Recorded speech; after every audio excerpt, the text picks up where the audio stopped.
देखिए कांग्रेस के कार्यकर्ता प्रभात पांडे की मौत का जो मामला है वो अब गर्माता चला जा रहा है, क्योंकि लखनऊ में कांग्रेस दफ्तर जहां पुलिस की टीम पहुंची, मामले की जांच के लिए कांग्रेस दफ्तर पुलिस की टीम पहुंची और उसके बाद यहां पर कई लोगों से बातचीत करते हुए ये जानकारी जुटाने की कोशिश की जा रही है कि उस दौरान प्रदर्शन में कौन कौन से लोग शामिल थे और क्या किसी ने भी किसी प्रकार से कुछ होते हुए उस वक्त देखा जिस वक्त प्रभात पांडे की मौत हुई।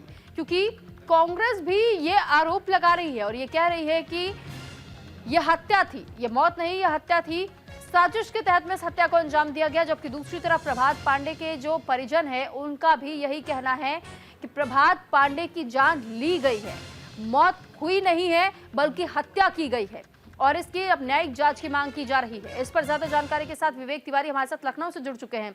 विवेक, इस पूरे मामले को लेकर सबसे पहले तो हम आपसे अपडेट जानना चाहेंगे। देखिए, इस वक्त कांग्रेस के प्रदेश कार्यालय पर हम लोग मौजूद हैं और हमारे ठीक पीछे आप देखेंगे कि पुलिस की एक टुकड़ी यहाँ पर आई हुई है जो इस पूरे मामले को इन्वेस्टिगेट कर रही है। देखिए, पूरे 3 वर्जन इस पूरी घटना के सामने आए हैं। पहला वर्जन कांग्रेस के प्रदेश अध्यक्ष या कांग्रेस पार्टी का ऑफिशियल वर्जन है कि पुलिस की बर्बरता से प्रभात पांडे की जान गई, वो कल प्रदर्शन के लिए आया था। दूसरा वर्जन पुलिस का है, वो कह रही है कि बिल्कुल कोई चोट नहीं लगी है, उसको ज़ाहिरा तौर पर पीएम हो चुका है, थोड़ी देर में रिपोर्ट आ जाएगी। तीसरा वर्जन मनीष पांडे का है जो प्रभात पांडे के चाचा हैं, उन्होंने जो एफआईआर दर्ज कराई है उसमें उन्होंने हत्या की आशंका जाहिर की है और हत्या की आशंका कांग्रेस दफ्तर के अंदर उन्होंने जाहिर की है। जो एफआईआर दर्ज कराई गई है उसका सीधा सीधा मतलब ये है कि वो लड़का कांग्रेस दफ्तर में ही था और 2 घंटे से उसके हाथ पैर ठंडे हो रहे थे। इसके बाद उन्होंने अपने किसी आदमी को भेजा और उन्होंने देखा कि 2 घंटे से लड़का यहाँ पड़ा हुआ है। इसका मतलब ये हुआ कि उनकी आशंका शायद ये है कि कांग्रेस दफ्तर के अंदर उसकी हत्या की गई, जो एफआईआर दर्ज कराई गई है। उसी एफआईआर को इन्वेस्टिगेट करने के लिए यहाँ पर पुलिस की टीम आई हुई है। वो जांच पड़ताल कर रहे हैं, लोगों से पूछ रहे हैं कि कैसे, कहाँ पर वो था, कहाँ पर उसकी मौत हुई। जो कांग्रेस के तमाम पदाधिकारी हैं उनसे पूछताछ की जा रही है। तो जांच पड़ताल के बाद सामने आएगा कि वजह क्या थी उसकी मौत की। लेकिन कुल मिलाकर कहानी यह है कि कांग्रेस पार्टी जिन इश्यूज़ को लेकर के कल धरना प्रदर्शन करके सरकार को घेरना चाहती थी, अब वो खुद एक बड़ी कंट्रोवर्सी में घिर गई है। और जो इल्ज़ाम लगाया गया है मनीष पांडे यानी कि मृतक के चाचा की तरफ से, वो ये है कि कांग्रेस पार्टी के दफ्तर में उसकी मौत हुई, उसकी हत्या की गई। तो अब ये सारे मामले को पुलिस इन्वेस्टिगेट कर रही है। परिजनों की ओर से अभी तक किसी का नाम लिया गया है, किसी पर ऐसी कोई संदेह की भावना व्यक्त की गई है? नहीं, उन्होंने किसी का नाम नहीं लिया है। जो हत्या का मुकदमा दर्ज कराया गया है वो अज्ञात के खिलाफ है। तो अब ये काम पुलिस का है कि वो इस बात की तस्दीक करे जांच पड़ताल करके कि हत्या की गई थी या नहीं की गई थी, या मौत की जो भी वजह है वो स्पष्ट तौर पर सामने आए।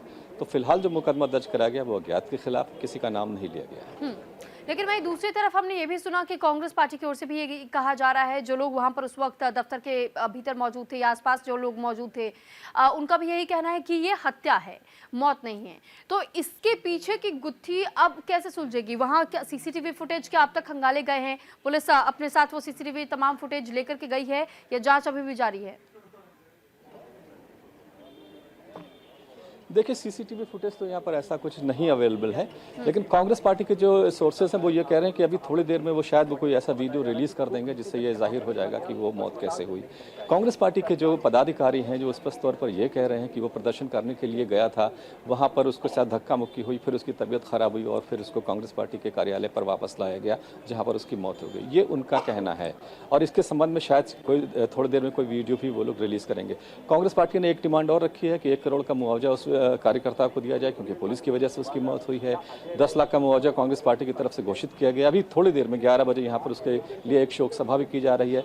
तो कुल मिलाकर के अब कांग्रेस पार्टी के ऊपर जो एक जिम्मेदारी आ गई है कि उसकी कार्यकर्ता की मौत उसके प्रदर्शन की वजह से हुई या उसके कार्यालय में हुई, उससे पल्ला झाड़ने की भी कांग्रेस पार्टी की तरफ से कोशिश की जा रही है। तो एक कंट्रोवर्सी तो खड़ी हो गई है कांग्रेस के लिए कि वो प्रदर्शन करना चाहते थे बेरोजगारी और बिजली के निजीकरण के मुद्दे को लेकर के, लेकिन अब उन्हीं के ऊपर एक बड़ा इल्जाम आ गया है। तो एक तरफ से पुलिस और कांग्रेस के बीच में ये रस्साकशी चल रही है, दोनों एक दूसरे पर कहीं ना कहीं इल्जाम लगाते हुए नजर आ रहे हैं। तो बहरहाल अब जब जांच होगी तो पता लगेगा और थोड़ी देर में शायद पोस्टमार्टम की रिपोर्ट भी आ जाएगी, क्योंकि ऊपर से देखने में कोई चोट नहीं लगी है। तो शायद जो सडन हार्ट अटैक जैसी बीमारी आजकल हो रही है जिसकी वजह से मौतें हो सकता है, उसी कारण से कोई दिक्कत आई हो प्रभात पांडे को।